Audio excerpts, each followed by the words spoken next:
Now, I want to give you tip number 4 is about connecting with influencers. So this is how you can go about growing your audience. Find out who already has your audience and see what you can do to engage with them and help them and go the extra mile to get on their radar and perhaps create content that helps serve their community and by default can get you in front of that audience. Now, when I came into the online internet marketing sort of space, one of the first things that I did was I reached out through my podcast. I had a thing, and I still do today actually, called podcastinterviews.com. And I reached out to a whole lot of experts in my niche and interviewed them. What that did was it enabled me firstly to connect with these thought leaders, and I got some really great valuable ideas and content.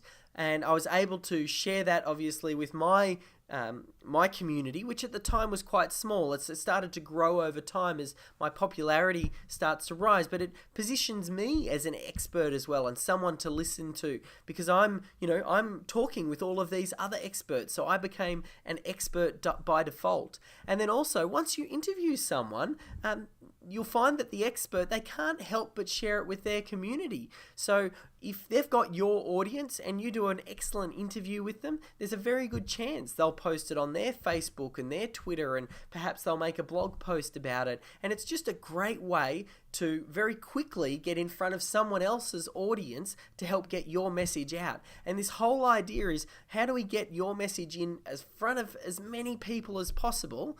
And then they can, if they like what you've got to say, they'll come back to your website and then they'll start to engage with what you're doing. So it's a little bit of a way to shortcut that.